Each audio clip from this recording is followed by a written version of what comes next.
तो शुरुआत है, ये तो ट्रेलर है, पिक्चर बाकी है। रुको रुको, अभी तो शुरुआत है, पिक्चर अभी बाकी है।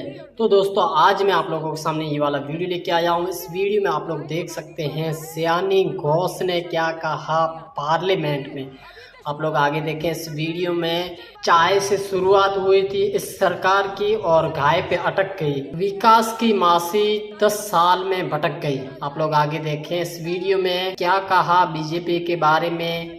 वीडियो को लाइक कर दीजिए, हमारे यूट्यूब चैनल को सब्सक्राइब कर लीजिए। तो चले आगे वीडियो देखते हैं। चाय से शुरू हुई थी सरकार और गाय पे अटक गई और विकास की मौसी 10 साल में रास्ते में भटक गई। ये बोलते हैं कि गाय हमारी माता है पर माँ की रक्षा करना इन्हें नहीं आता है। अरे अभी तो शुरुआत है, ये तो ट्रेलर है, पिक्चर बाकी है। सर, इस देश के लोगों का यही है किस्सा कि जिसको जिताया वो राजा की तरह जाएगा और जिन्होंने जिताया वो फकीर की तरह। हम सुनते आए थे कि संडे हो या मंडे रोज खाओ अंडे, और अंडे का फंडा यही है सर कि भारत के बच्चों के किस्मत में महीने में एक अंडा नहीं मिलता। सर, नीट के घोटाले से लेके जीएसटी के बोझ तक, एयरपोर्ट की छत टूट जाने से लेके रेल पटरी से छूट जाने तक, तृणमूल कांग्रेस के सदस्य, हर सांसद देश के हर गंभीर मुद्दे पर चर्चा करेंगे। बस यही आपको बोलना था। इसका जवाब अगर आप देश के किसान से पूछेंगे तो वो आपको यही बात बोलेंगे कि चाय से शुरू हुई थी सरकार और गाय पे अटक गई और विकास की मौसी 10 साल में रास्ते में भटक गई। सर, किसान खुद क्या खाएंगे? अपने परिवार के लोगों का खिलाएंगे? अपनी गाय भैंस भेड़ बकरी को क्या खिलाएंगे?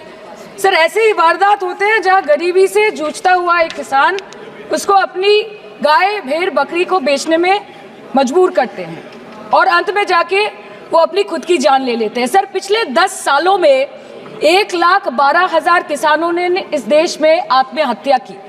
एनसीआरबी की एक रिपोर्ट के अनुसार 10 साल में हर दिन इस देश में एवरेज में 30 किसान हर दिन अपनी जान ले लेते हैं। सर, इस देश के लोगों का यही है किस्सा कि जिसको जिताया वो राजा की तरह जाएगा और जिन्होंने जिताया वो फकीर की तरह। सर, ये बहुत गौरक्षा की भी बातें करते हैं। देश के लोगों को ये पता होना चाहिए that there is a fodder crisis in India and the union minister has himself stated in a written reply in Rajya Sabha that yes, the country is deficit in fodder. So it means that cows are dying without food in government owned goshalas, especially the BJP ruled state. तो sir, पहले खाना ही नहीं मिला, fodder crisis, फिर मिल भी जाए तो इतना महंगा कि किसान खरीद ही नहीं पा रहा है, फॉडर इन्फ्लेशन, और सर खाना मिल भी जाए तो पशुओं की बीमारी। उससे मुकाबला करने के लिए इस सरकार ने क्या किया?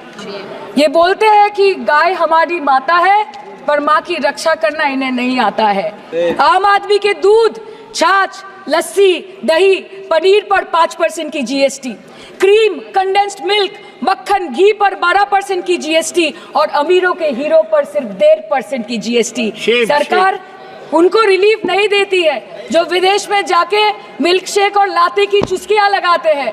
ये सरकार उनको रिलीफ नहीं देती जो आम आदमी 2 पैकेट दूध खरीदने से पहले 10 बार सोचता है। सर, बचपन से हम सुनते आए थे कि संडे हो या मंडे रोज खाओ अंडे। India rank 2nd in egg production in the world, और अंडे का फंडा यही है सर कि भारत के बच्चों के किस्मत में महीने में एक अंडा नहीं मिलता। मिड डे मील के चलते हफ्ते में अगर एक आध अंडा मिल भी रहा था तो कहीं धर्म के नाम पे तो कहीं महंगाई के चलते उसे बंद करने की मांग उठ रही है। सर, अंत पे आते हैं मच्छी पे। आप लोगों को ज्यादा पसंद नहीं, पर हम क्या करें, हम तो माछे भाते बंगाली है, हमको तो बोलना ही पड़ेगा। इस बीजेपी सरकार ने पिछले 10 सालों में इस देश के लिए क्या किया, उससे बड़ी तालिका बनेगी कि 10 साल में क्या क्या कर सकते थे पर किया नहीं।